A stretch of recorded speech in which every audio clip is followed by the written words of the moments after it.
Namaku Maulia. Aku bersekolah di salah satu SMP swasta yang berada di kota Bandung. Aku ingat sekali, hari itu adalah hari Kamis. Sekitar jam 4 sore, aku pulang dari sekolahku itu. Aku pulang menggunakan taksi online menuju arah rumahku di daerah Lewi Panjang. Saat aku turun dari mobil taksi online, aku menyeberang melewati arah gang menuju rumahku. Saat aku melewati gang tersebut, keadaan sangat sepi.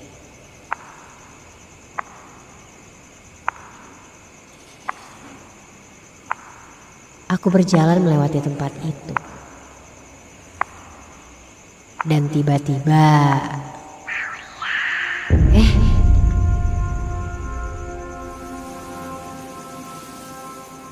seperti ada yang memanggilku.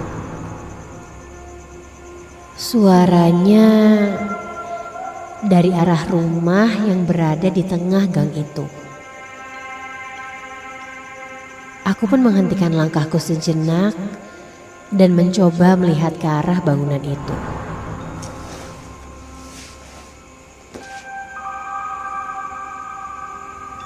Fokusku langsung tertuju pada sebuah jendela yang ada di depan rumah. Tapi tidak ada siapa-siapa. Diisengin nih, pikirku. Mungkin itu hanya perasaanku saja. Jelas-jelas rumah ini kosong. Aku pun langsung bergegas menuju rumah. Sampai di rumah, aku pun langsung mandi.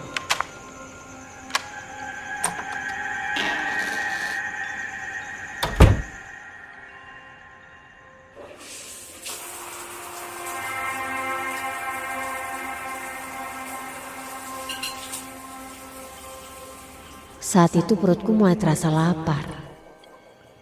Namun, karena di rumah sedang tidak ada siapa-siapa, aku mengambil jaketku dan berjalan keluar. Niatku sih keluar untuk pergi ke warung makan yang ada di depan gang rumahku. Dan mau tidak mau, untuk menuju ke warung makan itu, aku harus melewati rumah tadi.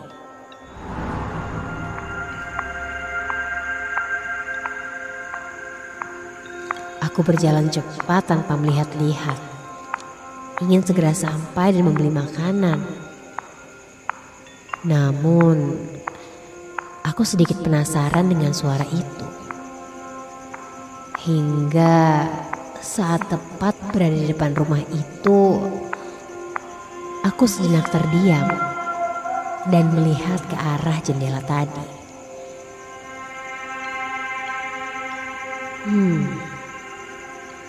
Suasana rumah itu memang tampak sepi. Aku pun kembali melanjutkan perjalananku.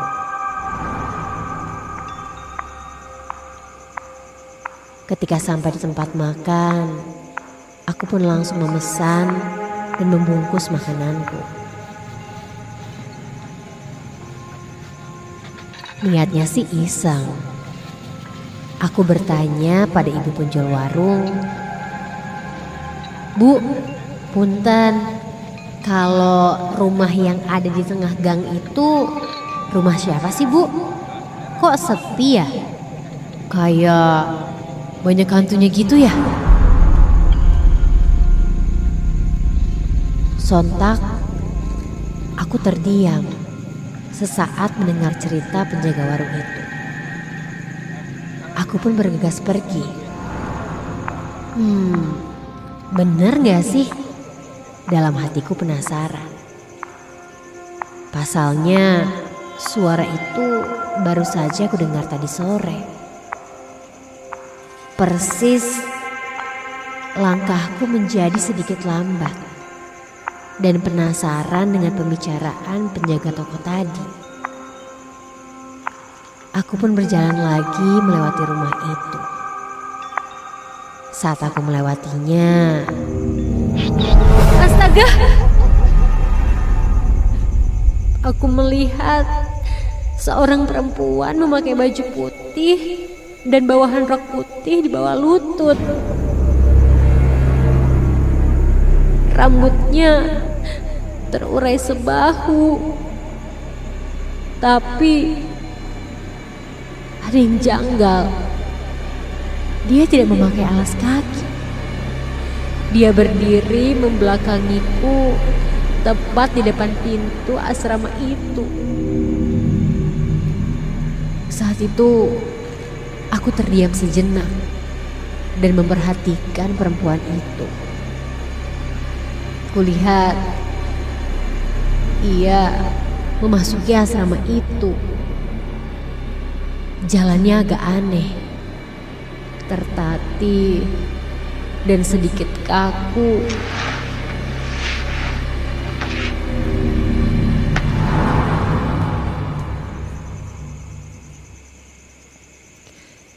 Suasana pun mendadak hening. Lalu aku lanjut berjalan sampai refleks aku melihat ke arah asrama itu dan terlihat sebuah jendela yang terbuka di lantai 2 itu. Aku perhatikan dengan seksama, tidak ada siapa-siapa. Sampai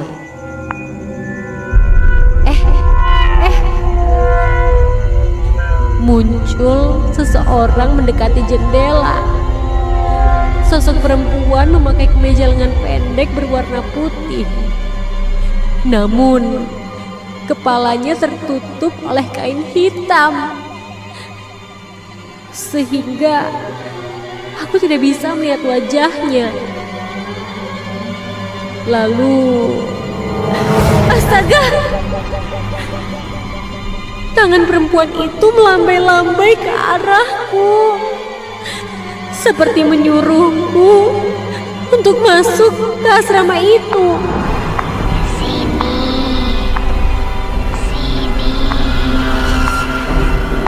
Sampai di depan pintu, di bawah alam sadarku, aku pun membuka pintu dan langsung masuk ke asrama itu.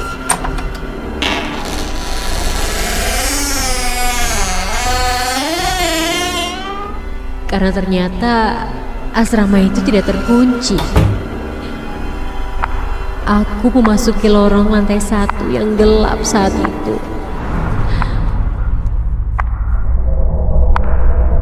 Perasaan takut pun mulai muncul. Badanku terbawa menuju sebuah tangga kayu. Tangga yang membawaku menuju lantai 2. Terdengar suara sautan seorang perempuan. Hingga sampailah aku tepat di depan pintu kamar perempuan itu.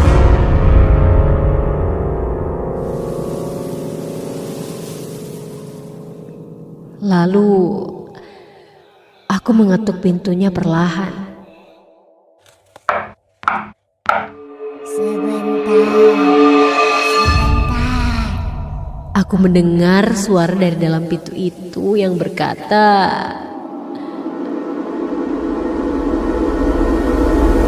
tubuhku benar-benar seperti dikendalikan oleh sesuatu. Aku sudah sangat ingin keluar dari tempat itu. Dan aku melihat sosok perempuan itu memakai baju kemeja lengan pendek putih dan juga rok berwarna putih di bawah lutut. Namun kepalanya masih tertutup kain hitam pekat. Lalu ia berkata, Sini, masuk aja. Aku pun langsung masuk ke kamarnya. Keringat dinginku mulai bercucuran di dahiku.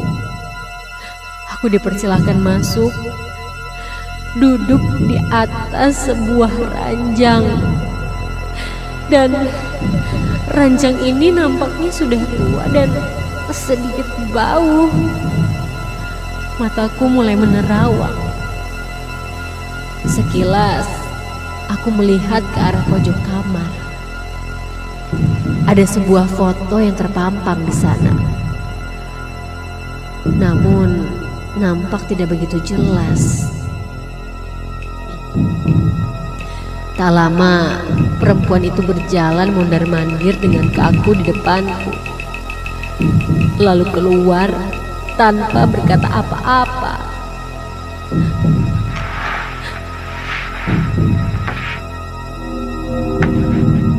Lalu lama-kelamaan aku mendengar suara tangisan.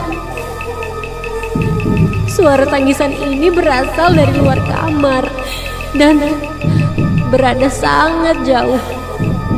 Seperti berada di lorong lantai 1 yang aku lewati tadi. Setelah mendengar itu, tubuhku mulai bisa aku atur. Aku pun langsung keluar dari kamar dan menuju tangga ke arah bawah menuju lantai 1.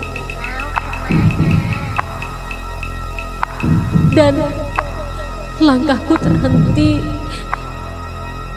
Sejenak, perlahan-lahan aku mengendap-endap ke lantai 1 dan menuju keluar. Tiba-tiba, astaga! Aku bisa melihat pintu kamar perempuan itu menutup sendiri. Refleks aku pun berlari menuju pintu keluar. Namun, langkahku pun terhenti ketika di belakangku aku mendengar suara perempuan itu. Aku berbalik dan ketika kulihat, benar saja sosok itu sudah berdiri di depanku sekarang. Perlahan dia memegang kain hitam yang menutup kepalanya itu dan seakan-akan akan membuka kain itu. Dan astaga! Perempuan itu membuka kain hitam yang menutupi kepalanya. Dan terlihat sebuah wajah yang sudah hancur dan berlumuran darah. Bola matanya membelalak dan hampir terlepas. Hidung dan bibirnya sudah tidak berbentuk lagi. Perempuan itu pun mengayunkan tangannya, mengajakku untuk mendekatinya. Ketakutan aku langsung berlari keluar dari asrama itu. Sampai akhirnya aku bisa keluar dari rumah itu. Aku berlari dan terus berlari sampai ke arah rumahku. Aku langsung menuju kamar dan langsung mencoba untuk tidur dan menutupi diri dalam selimut.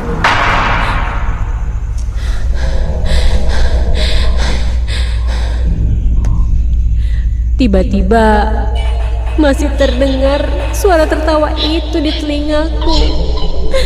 Aku pun menutup kedua telingaku agar aku tak mendengarnya lagi. Namun saat aku menutup telingaku, astaga!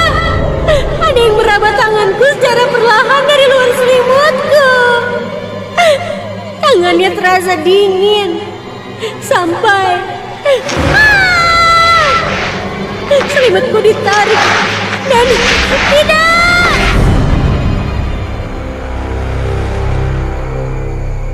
Ternyata itu adalah ibuku.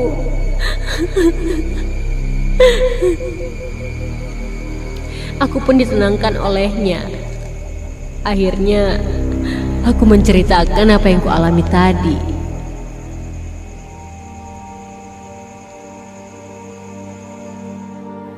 Ibuku pun bercerita, dia mendapat kabar dari tetangga rumah bahwa salah satu siswi perempuan di asrama itu meninggal karena tabrakan. Kejadian itu sudah lebih dari 40 hari. Dan katanya arwahnya masih tetap ada dan selalu datang pada malam Jumat Kliwon ke kamarnya.